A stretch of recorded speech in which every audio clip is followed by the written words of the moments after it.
সাইয়েদনা ওমর ফারুক রাদিয়াল্লাহু তাআলা আনহু আবেগ আপ্লুত হয়ে একদিন বলে ফেললেন, ও আমার ভাইয়েরা শোনো, ফোরাত নদীর তীরে যদি একটা কুকুর অনাহারে মারা যায়, ইরাকে রাস্তা খারাপের কারণে উটের পা যদি গর্তের মধ্যে পড়ে গিয়ে উটের পা যদি ভেঙে যায়, কুকুর কেন মারা গেল, উটের পা কেন ভেঙে গেল, এটার জন্য জবাবদিহিতা করতে হবে আমার আল্লাহর আদালতে। মানুষ তো দূরেই থাকলো, প্রাণীগুলোকে নিয়েও তারা চিন্তা করেছেন কোনো প্রাণীরও যেন কোনো কষ্ট না হয়। রাত গভীর হয়ে যেত, সবাই ঘুমের মধ্যে চলে পড়ে থাকতো।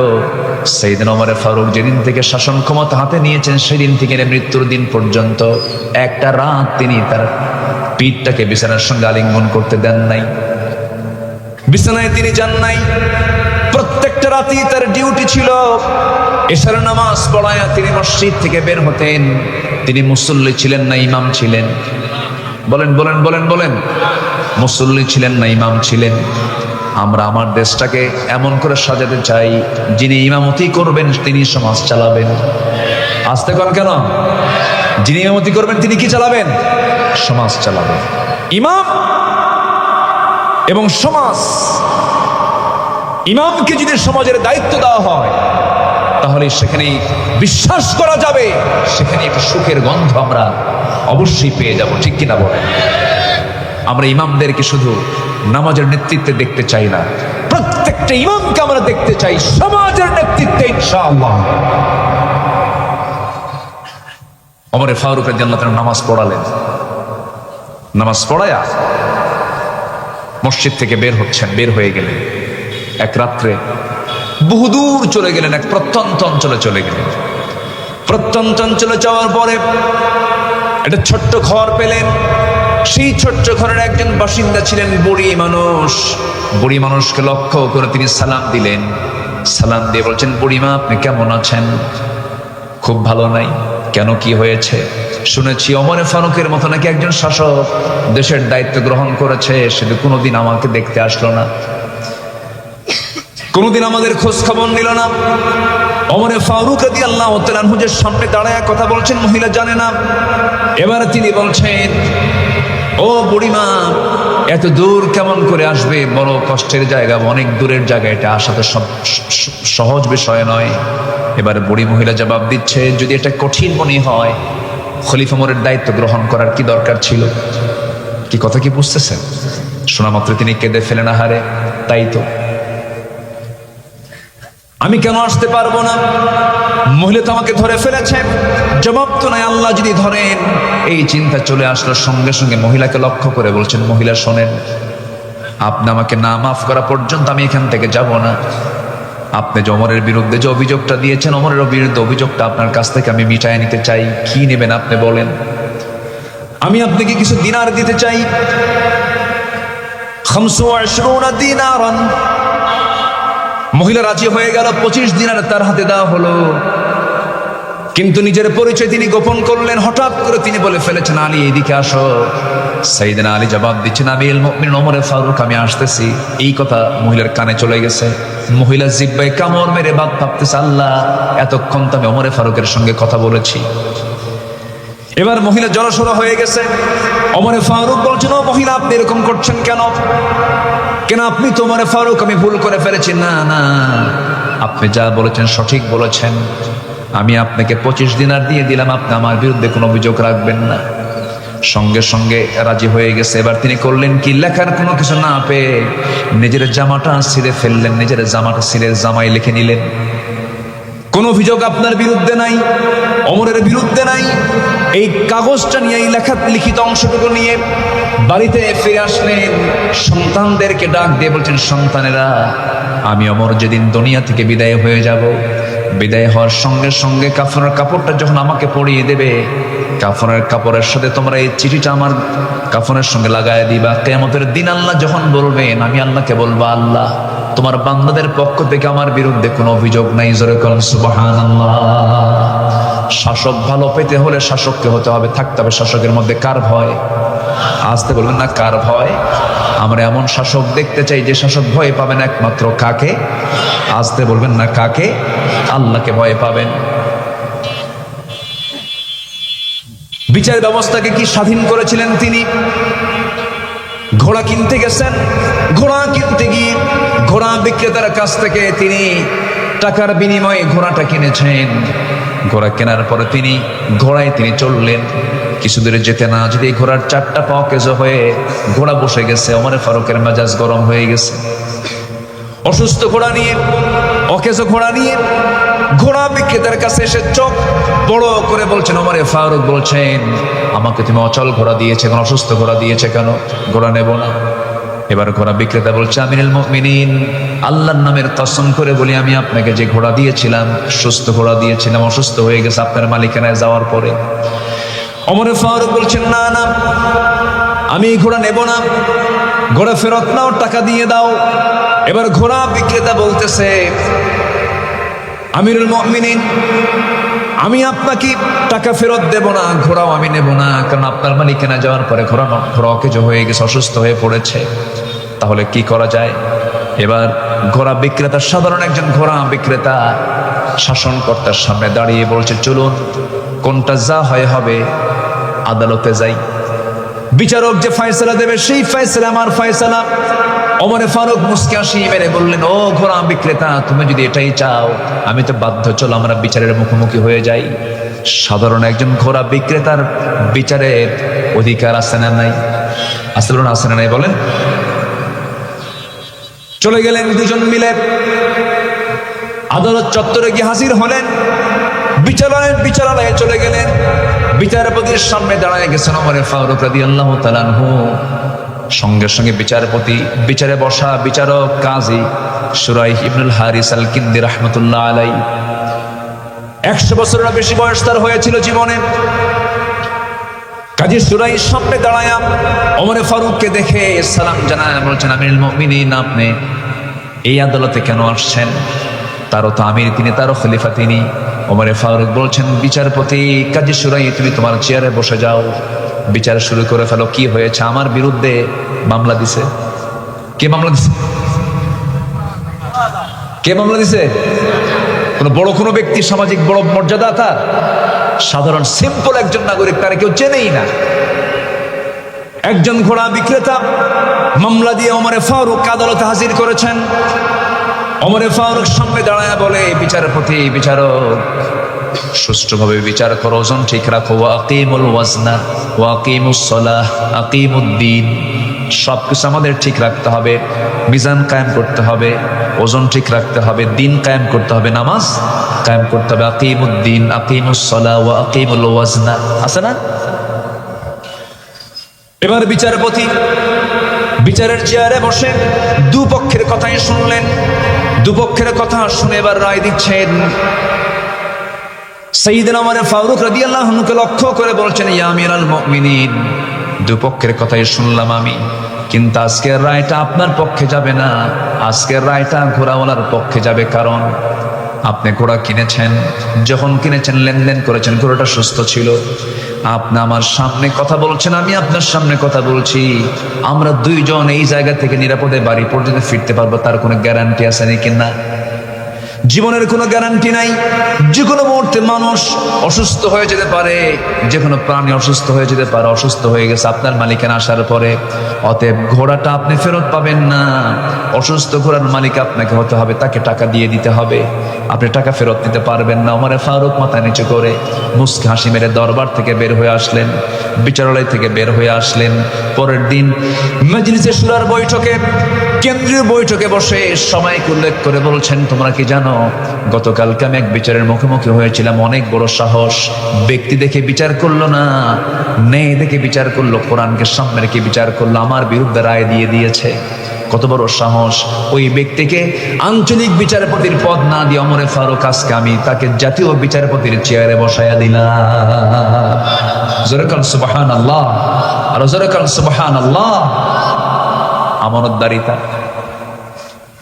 আমার নবীজি ইহুদি কন্যাকে বিয়ে করেছেন, চিন্তা করবেন, মারিয়া কিপ্তি ইহুদি কন্যাকে বিয়ে করে তার স্ত্রীত্বে রেখেছেন, এটা কম সম কথা নয়। আমার নবীজির মেসেজ চলে গেছে সবার কাছে। আমার নবীজি মসজিদের ভিতরে বসে আছেন, এমন একজন ব্যক্তি এসে, ইহুদি এসে নবীর সামনে পেশাব করছে, দাঁড়ায়া দাঁড়ায়া, এঁকে বেঁকে, হেঁটে হেঁটে পেশাব করছে। ওমর ফারুক সেটা দেখে ফেলেছেন। বলুন তোমার ফারুক দেখলে পরে কি বের হবে হাতে? তরবারি বের করে ফেলেছেন। আমার রাসূলকে লক্ষ্য করে বলছেন, ইয়া রাসূলুল্লাহি, এত বড় বেয়াদব এখনো বেঁচে আছে, এটা আমার কাছে আশ্চর্য মনে হচ্ছে। শুধু আপনি অর্ডার দেন, সাইজ করি। কি করি? সাইজ করি। রাসূল বলছেন, না রে না ওমর, ওকে পেশাবের কাজ শেষ করতে দাও। শেষ হয়ে গেল। আমার নবীজি বললেন, ওমর তরবারি গুটায় নাও। ওই ইহুদি চোখের আড়াল হয়ে গেল, মসজিদ থেকে বের হয়ে গেছে। ওমরে ফারুক বলছেন, হুজুর শত্রু হাত থেকে ছাড়া হয়ে গেল, কেমন হলো এটা? রাসূল বলছেন, না, পেশাবটা পরিষ্কার করে ফেলো। ইহুদি দূর থেকে এই দৃশ্য দেখে আর চোখের পানি ফেলে ফেলে কান্দে, আর মনে মনে সিদ্ধান্ত নিল, বুঝতে পেরেছি এটাই আল্লাহর নবী ছাড়া কেউ হবে না। নবীজির অমায়িক ব্যবহারে দিলটা নরম হয়ে গেল। দিল থেকে ইমানের আলো ছড়িয়ে পড়লো। রাসূল সামনে হাজির হয়ে, রাসূলের সামনে হাজির হয়ে হাতটা আগায় দিয়ে বলে, লা ইলাহা ইল্লাল্লাহ মুহাম্মাদুর রাসূলুল্লাহ সাল্লাল্লাহু আলাইহি ওয়াসাল্লাম। নবী একজন ইহুদির কাছ থেকে কিছু কর্জ নিয়েছিলেন, ঋণ নিয়েছিলেন। ঋণ পরিশোধের নির্দিষ্ট দিন আসার আগেই নবীর কাছে সে অযাচিত ভাষায় কথা বলছিল, আজে বাজে কথা বলছিল। এমনকি বর্ণনায় পাওয়া যায়, নবীজির গায়ের চাদর একটু টান মেরেছিল, একটু ছিলে গিয়েছিল, ঘাড়ের চামড়া ছিলে গিয়েছিল। সাইয়েদনা ওমর ফারুক এই চিত্র দেখা মাত্রই তরবারি বের করলেন। রাসূল বলছেন, না রে ওমর, না, আচরণটা তেমন হওয়া যাবে না। ওরা বুঝে নাই, না বুঝে এমন আচরণ করেছে, আমরা এমন প্রতিশোধ পরায়ণ হব না। নবীজি মাফ করে দিলেন। নবীজির এমন অমায়িক ব্যবহারে ইহুদির মুখ থেকে বের হয়ে গেল, আশহাদু আল্লা ইলাহা ইল্লাল্লাহু ওয়াহদাহু লা শারীকা লাহু ওয়া আশহাদু আন্না মুহাম্মাদান আবদুহু ওয়া রাসূলুহু। হেদায়েতের মালিক কে? আসতে বলবেন না, কে? আল্লাহ। এই জন্য ইমানদারের ব্যবহার হবে নরমাল, নাই স্পেশাল। নরমাল। সবাই মিথ্যা কথা কয়, এটা নরমাল। আর ইমানদার কি মিথ্যা কথা বলবে? তাহলে বান্দা হতে হবে, জান্নাত পেতে হলে কি নরমাল বান্দা জান্নাত পাবে না স্পেশাল বান্দা জান্নাত পাবে? ইমানদার কি নরমাল বান্দা না স্পেশাল বান্দা? ইমানদার যারা, তারা কি স্পেশাল, বিশেষ বান্দা। তারা বিশেষ বান্দা। তো বিশেষ বান্দা হওয়ার জন্য বিশেষ চরিত্র দরকার। বিশেষ কি দরকার? চরিত্র দরকার। মিথ্যা কথা প্রায় লোকই বলে, কিন্তু ইমানদার মিথ্যা কথা বলতে পারে না। গীবত নরমাল প্রায় করতে পারে, কিন্তু ইমানদারের মুখ থেকে কখনো গীবতের চর্চা বের হতে পারে না। আমরা কি নরমাল হব না স্পেশাল হব? বলে নরমাল হব না স্পেশাল হব? স্পেশাল হব। স্পেশালদের জন্যই জান্নাত, তাছাড়া কেউ জান্নাত পাবে না। জান্নাত কয়টা বলেন তো? হ্যাঁ, একটু জোরে বলেন, জান্নাত কয়টা? বলেন কয়টা? জাহান্নাম 7টা। জাহান্নাম 7টা। জাহান্নামে লোক বেশি না জান্নাতে লোক বেশি? হ্যাঁ, জাহান্নামে। বলেন কোথায় লোক বেশি? জাহান্নামে লোক বেশি, জান্নাতে লোক কম। তাহলে স্পেশাল বান্দা বেশি হবে না কম হবে? সাইয়েদনা ওমর ফারুক মাঝে মাঝে দোয়া করতেন, আয় আল্লাহ তাআলা, তুমি আমাকে অল্প সংখ্যক লোকের কাতারে শামিল করে নিও। তার এই দোয়ার মাহাত্ম্য অনেকেই বোঝে নাই, বলে ফেললো, ওমর ফারুক এমন দোয়া করেন কেন? সঙ্গে সঙ্গে কেঁদে কেঁদে বলছেন, ওয়ালাকিন্না আকসারান নাসি লা ইয়ালামুন, অধিকাংশ লোক তো বোঝে না। অধিকাংশ লোক তো শয়তানের পথেই পরিচালিত হয়। এই জন্য কম সংখ্যক লোকগুলো জান্নাত পাবে। আমি আল্লাহর কাছে বলি, আল্লাহ আমাকে কম সংখ্যক লোকের কাতারে শামিল করো, যেন আমি তাদেরকে নিয়ে জান্নাতে যেতে পারি। জোরে কোন সুবহানাল্লাহ। তাদের সাথে যেন জান্নাতে যেতে পারি। আমার বন্ধুগণ, এই জন্য চরিত্রকে সুন্দর করা দরকার। সবাই মিথ্যা বলবে, ইমানদার মিথ্যা বলবে না। সবাই মিথ্যা সাক্ষী দেবে, ইমানদার মিথ্যা সাক্ষী দেবে না। সবাই ঘুষের সঙ্গে নিজেকে জড়াবে, সবাই জেনার সঙ্গে জড়াবে, কিন্তু ইমানদার এগুলোর সঙ্গে জড়াবে না। ইমানদারের চরিত্র কেমন থাকা দরকার, গোটা কোরআন একটু ঘেটে ঘেটে খুঁজে খুঁজে বের করেছে। 15টা গুণ আমরা অর্জন করব, আশা করা যায় 15টা গুণ থাকবে যার জান্নাত হবে তার। জোরে বলি সুবহানাল্লাহ। একটাও কি বলেছি? তাহলে কি ওয়াজ কি শুরু হচ্ছে না? শুরু হচ্ছে। প্রস্তুতি আছে তো সবার? থাকার প্রস্তুতি আছে তো ইনশাআল্লাহ? আল্লাহ কবুল করুন, জোরে বলি আমিন। আমাকে যারা শোনেন, আমি নগণ্য, আমার এলেম কালাম তেমন, আমাকে যারা শোনেন, আমার প্রায় 26 বছর এই মাহফিল অঙ্গনে আমি কাজ করছি। আমি চেষ্টা করি আমার কথার ভিতরে আজে বাজে কোনো কথা না নিয়ে আসা। আমি কখনো মাহফিলে আমার কোনো প্রসঙ্গ নেই, আমি কথা সহজে বলি না, খুব রেয়ার। হয়তো কোনো মেসাল দিতে দিই, যখন কোনো আলোচকের মুখ থেকে আমিত্ব প্রকাশ পাবে তখনই তার মধ্যে নানা ভুলভাল বের হয়ে যাবে, ঠিক কিনা বলেন? যেরকম ছেলেরা বলল আমাদেরকে কোটা সংস্কার চাই, কোটাকে সংস্কার করতে হবে, কোটা নিয়ে আন্দোলন হলো। শেষ পর্যন্ত জবাব আসলো, একটা শীর্ষ পদ থেকে জবাব আসলো যে কোটা বাতিল যদি হয় রাজাকার নাতিপুতিরা চাকরি পাবে। বলেন তো, এই যে কথাটা, এর মধ্যে কি আমিত্ব আছে কিনা বলেন? অহংকার আছে কিনা বলেন? অহংকার আছে না নাই? বঙ্গবন্ধুর কন্যা, অমক তমক, মনে হয় দেশটা তারা ভেবেছিলেন তাদের পৈতৃক সম্পত্তি। আসতে কোন কেন? যা মনে করেছেন তাই করতে চাইছেন, কিন্তু না, আমিত্ব অহংকার যখন কারো ভিতরে ঢুকে পড়বে ভাববেন যে তার পতন খুব নিকটবর্তী। এই জন্য অহংকার নিয়ে আসা যাবে না, আমরা উদার হব। জোরে বলি ইনশাআল্লাহ। রাস্তার ফকির ও কার বান্দা? আসতে বলবেন না, কার বান্দা? ফকিরকে ফকির ভেবে আন্ডার এস্টিমেট করবেন না, আপনি ইমানদার হতে পারবেন না। আল্লাহ তাআলা কাকে কেমন করে কবুল করবেন বলা বড় মুশকিল। ওয়ালা তুসাইর খাদ্দাকা লিন-নাসি ওয়ালা তামশি ফিল আরদি মারহা। মানুষকে এড়িয়ে যেও না, মানুষকে আন্ডার এস্টিমেট করো না। সম্পদের আধিক্য দেখে একজনকে দাম দিবা, সম্পদ কম, গরিব মানুষ রিক্সা চালায়, ভ্যান চালায়, তুমি তাকে কম গুরুত্ব দিবা না। না, ইমানদারের চোখে সেই লোকটা ওই ধনী লোকটার মধ্যে তফাৎ নাই, বরঞ্চ ইমানদার ব্যক্তি ইমানদার ব্যক্তিকে প্রাধান্য দেবে। জোরে বলি সুবহানাল্লাহ। আমার নবীজি একদিন বসে আছেন, কাফের মুশরিকরা, দামি দামি নেতাগুলো, সমাজে তাদের বিশাল মর্যাদা, ওই কুরাইশদের বড় বড় লিডারগুলো নবীর সামনে এসে যখন বসে পড়েছে, আমার নবীর সামনে একজন অন্ধ সাহাবী, কি সাহাবী বলেন? অন্ধ সাহাবী নবীর সামনে এসে কথা বলতে চান। আমার নবীজি ওই কাফেরদেরকে বেশি প্রাধান্য দিচ্ছিলেন, গুরুত্ব দিচ্ছিলেন।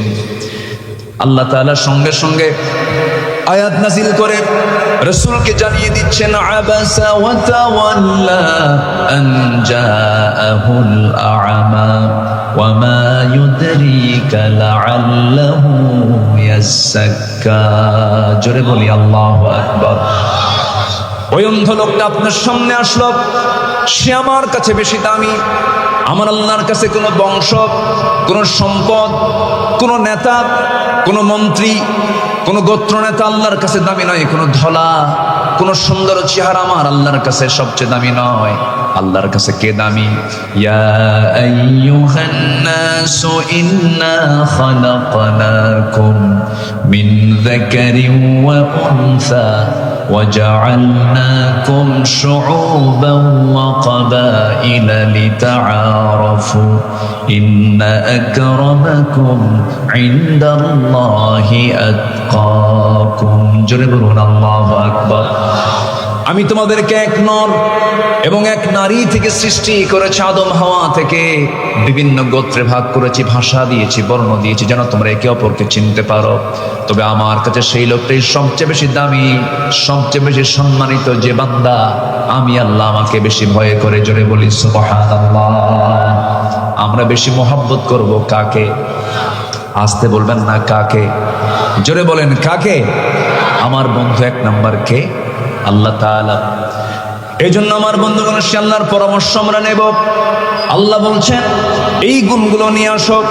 কি গুণ নিয়ে আসবে? সূরা আহজাবের শেষ দিক থেকে আমি তেলাওয়াত দিয়ে শুরু করেছি। মহান রব্বুল আলামিন বলেন, ইয়া আইয়ুহাল্লাযীনা আমানু তাকুল্লাহা ওয়া কুলু قولا سديدا يصلح لكم أعمالكم ويغفر لكم ذنوبكم ومن يطع الله ورسوله فقد فاز فوزا عظيما جربنا الله أكبر সূরাতুল আহজাব আয়াত নাম্বার ৭০। মহান রব্বুল আলামিন ঈমানদারকে লক্ষ্য করে বলছেন, ঈমানদারেরা তোমরা আল্লাহকে বেশি করে ভয় করো এবং তোমরা যখন কথা বলতে যাবে সাবধান হয়ে কথা বলবে। ওয়াকুলু লিন-নাসি হুসনা ওয়াকুলু কাওলান সাদীদা, সুন্দর করে কথা বলো, সোজা সাপটা কথা বলো, পেঁচ লাগায় কোনো কথা বলো না। সমাজে পেচুক কথা বলে এমন কিছু লোক আছে না নাই বলেন? ওদের মধ্যে কোনোদিনই স্পষ্ট কথা খুঁজে পাওয়া যায় না। ভাই তুমি কি কলারোয়া যাবা? কাজ তো বহু এই ওই ওই ওই ওই যাবে কিনা উত্তর পাওয়া যায় না, আছে কিনা বলেন? কিন্তু সরল লোক যারা এক কথায় কথা শেষ করে দেয়, সোজা সাপটা কথা আল্লাহ রাব্বুল আলামিন বলতে বলেছেন, প্যাঁচমুচ না করে সোজা সাপটা কথা বলো, হক কথা বলো, সোজা কথা বলো, সুন্দর করে কথা বলো, প্যাঁচ লাগায় কথা বলতে যেও না। আল্লাহ রাব্বুল আলামিন সত্য কথা বললে পরে তার পুরস্কারের ঘোষণাও তিনি সঙ্গে সঙ্গে দিয়েছেন। আল্লাহ বলছেন সত্য কথা যদি বলতে পারো, ইউসলিহ লাকুম আ'মালাকুম ওয়া ইয়াগফির লাকুম যুনুবাকুম ওয়া মান ইউতি'ইল্লাহা ওয়া রাসূলাহু ফাকাদ ফাযা ফাওজান আযীমা। সত্য কথা যদি তোমার জিহ্বা থেকে বের হয়, তোমার জীবন অর্জিত যত আমল তুমি করেছো, আমলগুলো যদি কোনো বেঠিক হয়ে থাকে, যদি কোনো সমস্যা হয়ে থাকে, আমি আল্লাহ রাব্বুল আলামিন নিজ গুণে তোমার ভুল আমলগুলো আমি আল্লাহ ঠিকঠাক করে তোমার আমলগুলো আমি জান্নাতের উপযোগী করবো। যেরকম সুবহানাল্লাহ, জান্নাতের কারণ বানায় দেব এবং তোমার জীবনে যত তুমি গুনাহ করেছো সমস্ত গুনাহগুলো মাফ করে দেব। আল্লাহ পাক বলছেন, বান্দারে এই জন্য তোমার দায়িত্ব হলো জিহ্বাটা সুন্দর করে তুমি রাখবা, হারাম কিছু খাবা না, হারাম কিছু বলবা না, হারাম কিছু খাবা না, মিথ্যা কোনো কথা বলবা না, হারাম কাজে নিজেকে জড়াবে না, হারামকে বর্জন করে চলবে। আল্লাহ রাব্বুল আলামিন তোমার জিহ্বা যদি হারাম মুক্ত হয়ে থাকে, ওই জিহ্বা দিয়ে যে দোয়াটাই করবে সেই দোয়া আল্লাহর দরবারের সঙ্গে সঙ্গে মঞ্জুর হয়ে যাবে। জোরে বলে সুবহানাল্লাহ।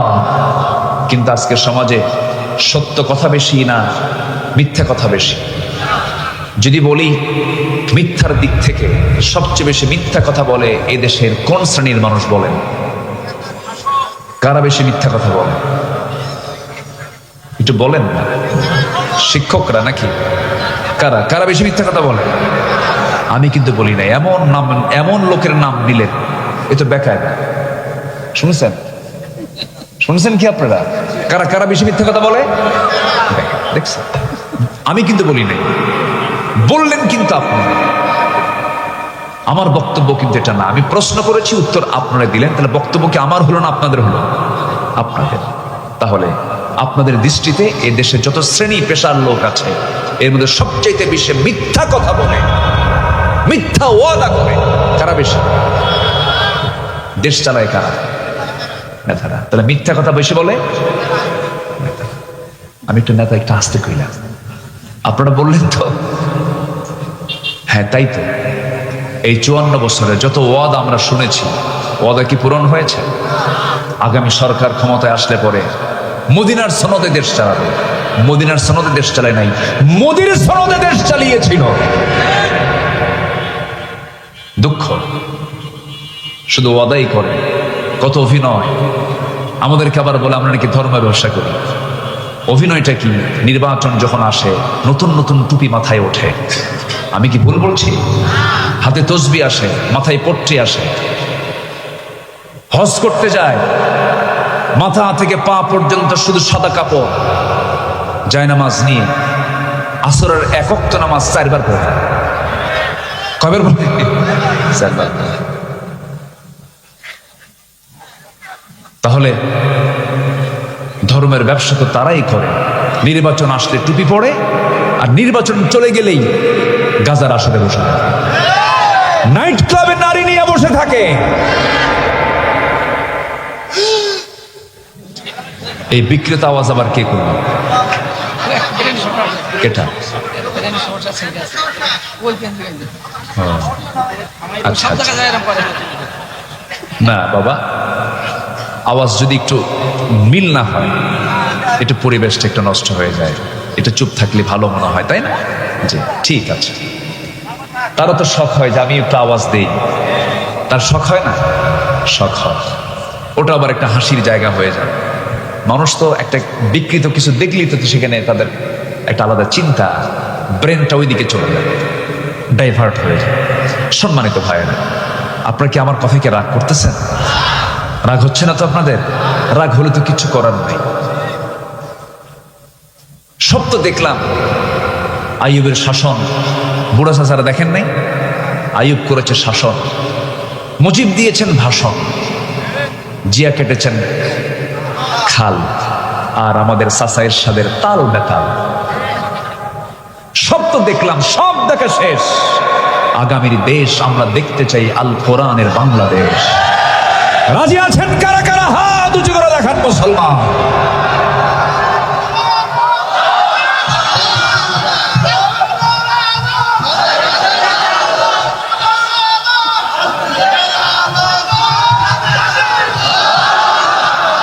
আল্লাহ কবুল করুন, জোরে বলি আমিন, আরো জোরে আমিন।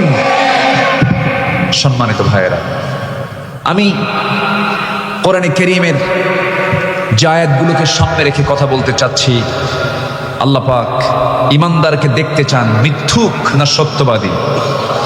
বলেন, মিথ্যাবাদী না সত্যবাদী? সত্যবাদী। আমরা সত্যবাদী হব, জোরে বলি ইনশাআল্লাহ। তাহলে যারা মিথ্যা নেতৃত্ব দেয় ওদের মুখে জুতা মারি, ঠিক কিনা বলেন? ওদের নেতৃত্ব আর আমরা দেখতে চাই না। আমরা বিরক্ত, আমরা অতিষ্ঠ, আমরা ধোঁকা খেয়েছি অনেক, আমরা মজলুম হয়েছে অনেক। আমার দেশের প্রবাসীরা, আজকে মাহফিল কাদের নিয়ে? এই প্রবাসীরা হাড় ভাঙতে পরিশ্রম করে অর্থগুলো দেশে পাঠান, কৃষি কাজ করে কৃষকরা দেশের অর্থনীতিকে সামনের দিকে আগায় নেয়। গার্মেন্টস শ্রমিকরা সীমিত বেতনে শ্রম দিয়ে দেশের অর্থনীতিকে চাঙ্গা করে তোলে।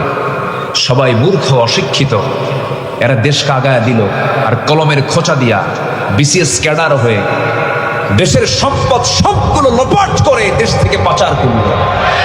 ওরা আমাদের বন্ধু নয়, দুশমন, শত্রু আমাদের, ঠিক কিনা? রাগ করছেন? এই জন্য আমরা সততার সঙ্গে থাকবো, জোরে বলি ইনশাআল্লাহ। সত্যবাদীর সঙ্গে আমরা বন্ধুত্ব গড়ব, জোরে বলি ইনশাআল্লাহ। সত্য আছে যেখানে আমরা আছি সেখানে আমরা সত্যকে লালন করবো। আল্লাহ কবুল করুন, জোরে বলি আমিন, আরো জোরে বলি আমিন। আমার বন্ধুগণ, সত্যবাদিতা বড় একটা গুণ। একজন ব্যক্তির কথা মনে পড়ে গেল, নাম শুনেছেন সবাই আমার দেশে এখন এই মুহূর্তে। মুরিদ বেশি না পীর বেশি? হ্যাঁ, পীর বেশি, পীরই বেশি। বহু পীর, এত পীর থাকার পরও সুদ বন্ধ হয় না, এত পীর দরবার থাকার পরও ঘুষ বন্ধ হয় না, জেনা বন্ধ হয় না, ব্যভিচার বন্ধ হয় না। আমার দেশে বহু পীরের দরবার, কিন্তু একজন পীরের নাম আমার মনে আসলো এই মুহূর্তে, আব্দুল কাদের জেলানী। নাম শুনেছেন তো? তিনি ছিলেন পীরদের পীর। আবার তার ব্যাপারেও আবার বাজে কথা কেউ বলে। এক ওয়াজে সেদিন শুনলাম, কে যেন বললো, রাসূল যেদিন মেরাজে যান বোরাকে উঠবেন, বোরাকে ওঠার সময় আমার রাসূল করলেন কি আব্দুল কাদের জেলানীর ঘাড়ের উপর পা দিয়ে বোরাকে উঠছিলেন।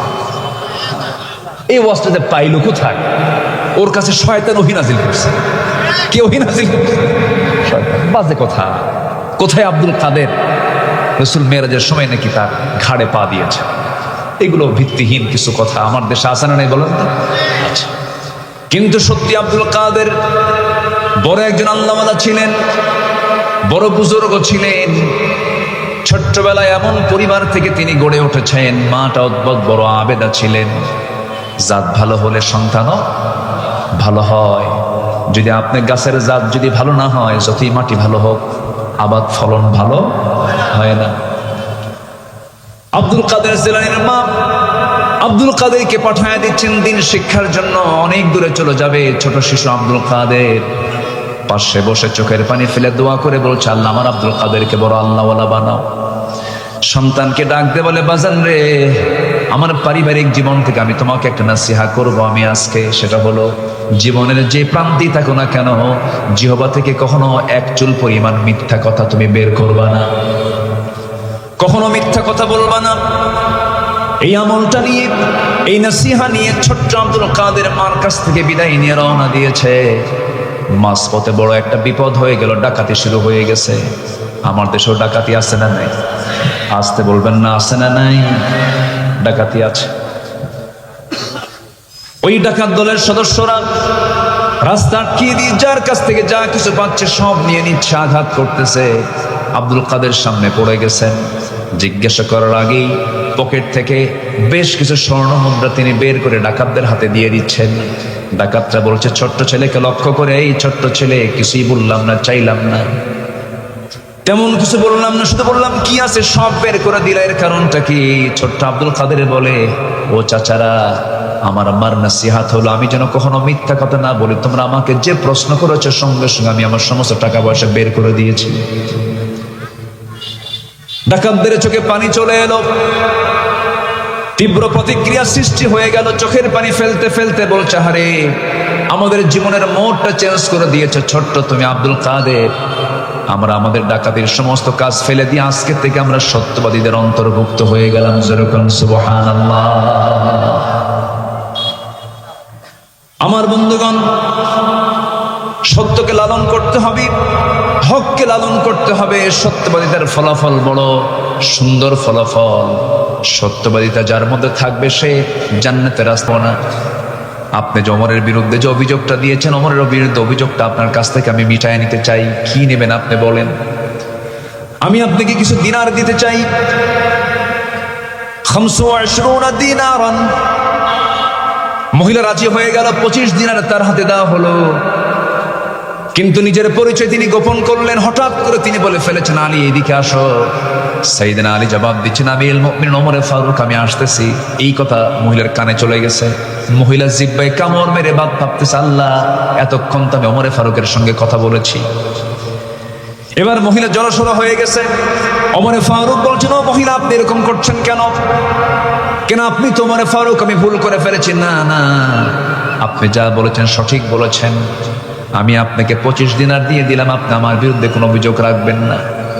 সঙ্গে সঙ্গে রাজি হয়ে গেছে। এবার তিনি করলেন কি, লেখার কোনো কিছু না পেয়ে নিজের জামাটা ছিঁড়ে ফেললেন, নিজের জামাটা ছিঁড়ে জামাই লিখে নিলেন, কোন অভিযোগ আপনার বিরুদ্ধে নাই, ওমরের বিরুদ্ধে নাই।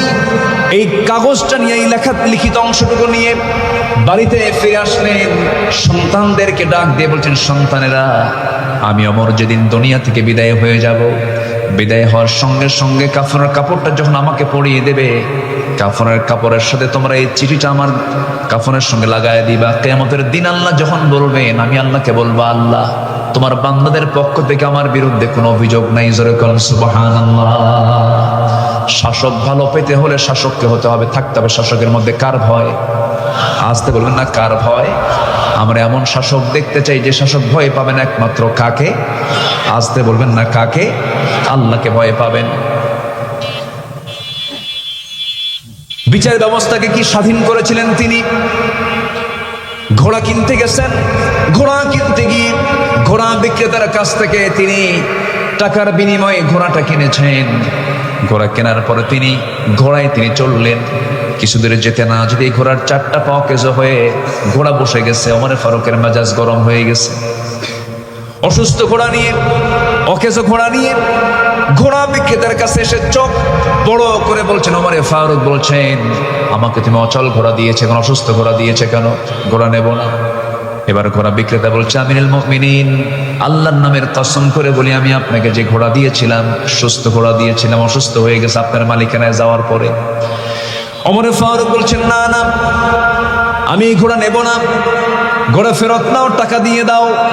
এবার ঘোড়া বিক্রেতা বলতেছে, আমিরুল মুমিনিন, আমি আপনাকে টাকা ফেরত দেব না, ঘোড়াও আমি নেব না, কারণ আপনার মালিকানা যাওয়ার পরে ঘোড়া অকেজো হয়ে গেছে, অসুস্থ হয়ে পড়েছে। তাহলে কি করা যায়? এবার ঘোড়া বিক্রেতা, সাধারণ একজন ঘোড়া বিক্রেতা, শাসনকর্তার সামনে দাঁড়িয়ে বলছে, চলুন, কোনটা যা হয় হবে, আদালতে যাই, বিচারক যে ফয়সালা দেবে সেই ফয়সালা আমার ফয়সালা। ওমর ফারুক মুস্কি হাসি মেরে বললেন, ও ঘোড়া বিক্রেতা, তুমি যদি এটাই চাও, আমি তো বাধ্য, চলো আমরা বিচারের মুখোমুখি হয়ে যাই। সাধারণ একজন ঘোড়া বিক্রেতার বিচারের অধিকার আছে না নাই? আছে না, আছে না নাই বলেন? চলে গেলেন দুজন মিলে, আদালত চত্বরে গিয়ে হাজির হলেন, বিচারালয়ে চলে গেলেন, বিচারপতির সামনে দাঁড়ায় গেছেন ওমর ফারুক রাদিয়াল্লাহু তাআলা আনহু। সঙ্গে সঙ্গে বিচারে বসা বিচারক কাজী শুরাইহ ইবনুল হারিস আল কিন্দি রাহমাতুল্লাহ আলাইহি, 100 বছরের বেশি বয়স তার হয়েছিল জীবনে। কাজী শুরাইহ সামনে দাঁড়ায় ওমর ফারুককে দেখে সালাম জানায়, বলছেন, আমিরুল মুমিনিন, আপনি এই আদালতে কেন আসছেন? তারও তো আমির তিনি, তারও খলিফা তিনি। ওমর ফারুক বলছেন, বিচারপতি কাজী শুরাইহ, তুমি তোমার চেয়ারে বসে যাও, বিচার শুরু করে ফেলো। কি হয়েছে? আমার বিরুদ্ধে মামলা দিছে। কে মামলা দিছে? কে মামলা দিছে? কোনো ব্যক্তি, সামাজিক বড় মর্যাদা তার? সাধারণ সিম্পল একজন নাগরিক, তার কেউ চেনেই না। একজন ঘোড়া বিক্রেতা মামলা দিয়ে ওমর ফারুক আদালতে হাজির করেছেন। ওমর ফারুক সামনে দাঁড়ায় বলে, বিচারপতি, বিচারক, সুষ্ঠুভাবে বিচার করো, ওজন ঠিক রাখো, ওয়াকিমুল ওয়াজনা ওয়াকিমুস সালাহ আকিমুদ্দিন, সবকিছু আমাদের ঠিক রাখতে হবে, মিজান কায়েম করতে হবে, ওজন ঠিক রাখতে হবে, দিন কায়েম করতে হবে, নামাজ কায়েম করতে হবে, আকিমুদ্দিন আকিমুস সালাহ ওয়া আকিমুল ওয়াজনা, আছে না? এবার বিচারপতি বিচারের চেয়ারে বসে দুপক্ষের কথাই শুনলেন। দুপক্ষের কথা শুনে এবার রায় দিচ্ছেন। সাইয়েদনা ওমর ফারুক রাদিয়াল্লাহু আনহুকে লক্ষ্য করে বলছেন, ইয়া আমিরুল মুমিনিন, দুপক্ষের কথাই শুনলাম আমি, কিন্তু আজকের রায়টা আপনার পক্ষে যাবে না, আজকের রায়টা ঘোড়াওয়ালার পক্ষে যাবে। কারণ আপনি ঘোড়া কিনেছেন, যখন কিনেছেন লেনদেন করেছেন, ঘোড়াটা সুস্থ ছিল। আপনি আমার সামনে কথা বলছেন, আমি আপনার সামনে কথা বলছি, আমরা দুইজন এই জায়গা থেকে নিরাপদে বাড়ি পর্যন্ত ফিরতে পারবো, তার কোনো গ্যারান্টি আছে নাকি? না, জীবনের কোনো গ্যারান্টি নাই। যে কোনো মুহূর্তে মানুষ অসুস্থ হয়ে যেতে পারে, যে কোনো প্রাণী অসুস্থ হয়ে যেতে পারে। অসুস্থ হয়ে গেছে আপনার মালিকানা আসার পরে, অতএব ঘোড়াটা আপনি ফেরত পাবেন না। অসুস্থ ঘোড়ার মালিক আপনাকে হতে হবে, তাকে টাকা দিয়ে দিতে হবে, আপনি টাকা ফেরত নিতে পারবেন না। ওমর ফারুক মাথা নিচু করে মুস্কি হাসি মেরে দরবার থেকে বের হয়ে আসলেন, বিচারালয় থেকে বের হয়ে আসলেন। পরের দিন মজলিসে শুরার বৈঠকে, কেন্দ্রীয় বৈঠকে বসে সবাইকে উল্লেখ করে বলছেন, তোমরা কি জানো, গতকালকে আমি এক বিচারের মুখোমুখি হয়েছিলাম, অনেক বড় সাহস, ব্যক্তি দেখে বিচার করলো না, ন্যায় দেখে বিচার করলো, কোরআনকে সামনে রেখে বিচার করলো, আমার বিরুদ্ধে রায় দিয়ে দিয়েছে। কত বড় সাহস! ওই ব্যক্তিকে আঞ্চলিক বিচারপতির পদ না দিয়ে ওমর ফারুক আজকে আমি তাকে জাতীয় বিচারপতির চেয়ারে বসায়া দিলাম। জোরে কাল সুবহানাল্লাহ, আর জোরে কাল সুবহানাল্লাহ। আমানতদারিতা। আমার বন্ধুগণ, আমার ভাইয়েরা, আমার দেশের বিচারপতির ইতিহাস জানা আছে নাকি? জানেন না? এখনো তো দেশে আসেই নাই। এসকে সিনহা, তার পাগল বানায় দেশ থেকে বের করে দেওয়া হয়েছে। ওঠে কেন? এই যে ভাইজান, আমি কি আলোচনা শেষ করে দেব? হ্যাঁ, আমি কি আলোচনা চালাবো? তো দুই একজন করে ওঠেন কেন? নিম্ন সাপ কোথাকার নিম্ন সাপ? ও আচ্ছা, আপনার সাপ। ফাইন, তো মিলে গেছে, উপরেও নিম্ন সাপ, নিচেও নিম্ন সাপ। একটু বসেন। কত সময় কত দিকে চলে যায়, একটু সময় দেন আমাকে, যে সময় চেয়ে নিচ্ছি। এই তো বেশি সময় লাগবে না, আমি প্রসঙ্গগুলো শেষ করে দেবো, আস্তে আস্তে সামারাইজ করবো, সংক্ষিপ্ত করব। একটু বসুন। আপনি চলে যাওয়া মানে মাহফিলের সৌন্দর্যকে নষ্ট করে ফেলা। আর এখানে আমরা বসেছি মূলত কার মেহমান হয়ে বলেন তো? জোরে বলেন, কার মেহমান হয়ে বসেছি? আল্লাহ মেহমান হয়ে বসেছি। কোরআন শোনার জন্য আপনারা ফুল বাগানের ফুল হয়ে বসেছেন। আপনি এখানে যদি কোনো বিশৃঙ্খলা করেন, আপনি উঠে যাওয়াতে যদি বিশৃঙ্খলা হয়, এটা যদি ফেরেশতারা যদি নোটে যদি নেন যে এটা বিশৃঙ্খলা করলো, এটা শৃঙ্খলা ভঙ্গ হলো, শৃঙ্খলা ভঙ্গের তালিকায় যদি আপনার নামটা উঠে যায়, তাহলে বলুন তো এই মামলা যদি হয়, কি আমার আপনার জন্য কি সুবিধা হবে না অসুবিধা হবে? আমরা একটু রাখি, একটু থাকি, একটু সময় দিই, একটু বসেন। আল্লাহ কবুল করুন, জোরে বলি আমিন। একটু বসেন। আমি 2 নম্বর বলেছি। 1 নম্বর হলো সত্যবাদিতা, নাম্বার 2 হলো আমানতদারিতা। আমরা টিকে রাখবো, জোরে বলি ইনশাআল্লাহ। সাইয়েদনা ওমর ফারুক রাদিয়াল্লাহু তাআলা আনহু একজন আমানতদার শাসক ছিলেন, দায়িত্বশীল একজন শাসক ছিলেন। দায়িত্ব কাকে বলে তিনি তা বুঝিয়ে দিয়েছেন। সমতা রক্ষা করেছেন, সভ্যতার মূর্ত প্রতীক তিনি ছিলেন। রাষ্ট্রের পক্ষ থেকে 1 বোতল মধু তিনি পেলেন। কয় বোতল? 1 বোতল মধু। সেই মধুটা নিয়ে সাইয়েদনা ওমর ফারুক রাদিয়াল্লাহু তাআলা আনহু মধুর বোতল নিয়ে বাড়িতে চলে আসলেন। এসে বউটাকে ডাক দিয়ে বলছেন, আমার স্ত্রী শোনো, এই যে মধুর বোতল দিলাম, আমরা আমাদের পরিবার সহ 4 জন ফ্যামিলি এখানে আছে, মোট 5টা ভাগ হবে। এই বোতলের মধুকে 5 ভাগে ভাগ করে 1 ভাগ আমাদের জন্য রেখে বাকি 4 ভাগ 4টা করে পৌঁছায় দিবা, কোনো কম বেশি যেন না হয়। এই দায়িত্ব বউকে দিলেন। স্ত্রীকে দেওয়ার কয়েক মিনিট পরে এবার বলছেন, স্ত্রী ভুল হয়ে গেছে, সরি, আমাকে বোতলটা ফেরত দাও। আবার মধুর বোতলটা ফেরত নিলেন। ফেরত নিয়ে সাইয়েদনা ওমর ফারুক রাদিয়াল্লাহু তাআলা আনহু সেই মধুর বোতল নিয়ে প্রতিবেশীর কাছে চলে গেলেন।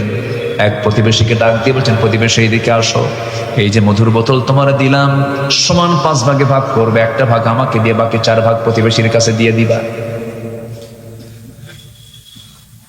মধু ভাগ হয়ে গেল। ওনার অংশের মধুগুলো নিয়ে স্ত্রীর সামনে দাঁড়ায় বলছেন, আমার স্ত্রী, এই যে মধু নিয়ে আসলাম, বলুন তো কোনো স্বামী যদি স্ত্রীর সঙ্গে যদি এমনটা আচরণ করে, স্বামীর এই আচরণে বউটা কি খুশি হবে নাকি? আসতে কয়, খুশি হবে? যদি খুশি হয় তাহলে আপনার বউরা একদম জান্নাতি। কথা বলছেন নাকি? খুব ভালো। মন খারাপ করা স্বাভাবিক। সাইয়েদনা ওমর ফারুকের স্ত্রীরও মন খারাপ হয়ে গেল যে আমার কাছ থেকে মধুর বোতল নিয়ে উনি চলে গেলেন কেন, আমাকে সন্দেহ করেছেন মনে হয়। ওমর ফারুক রাদিয়াল্লাহু আনহু বলছেন, আমার স্ত্রী, আল্লাহর নামের কসম করে বলি, আমি তোমাকে চুল পরিমাণ কোনো সন্দেহ করি নাই। তুমি বেশি নেবে, কাউকে কম দেবে, আমি এটাও ভাবি নাই। মধুভাগের দায়িত্ব তোমারে দেই নাই এই জন্য দিলাম না, কারণ মধু হলো তরল জিনিস। এই তরল জিনিস যখন ভাগ করতে যাবে, হাতের ব্যবহার হয়ে যাবে।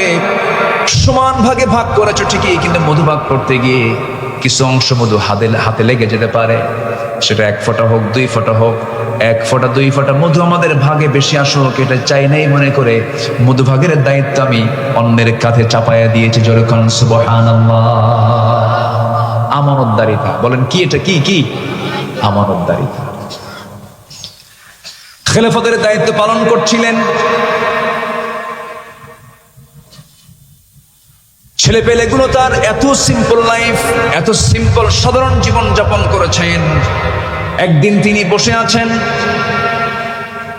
অনেকগুলো খেজুর, রাষ্ট্রের খেজুরগুলো জমা হয়ে আছে। সেই জায়গা থেকে তার নিজের ছেলে, ছোট্ট ছেলে, একটা খেজুর হাতের মধ্যে নিয়ে মুখের মধ্যে ঢুকায় ফেলছে।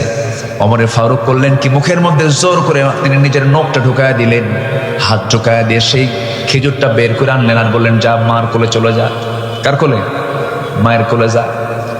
সন্তান চিৎকার করে করে মার কাছে গিয়ে যখন এই কথাটা বলে ফেলেছেন, ওমর ফারুক কিছুক্ষণ পর ভিতরে ঢুকলেন।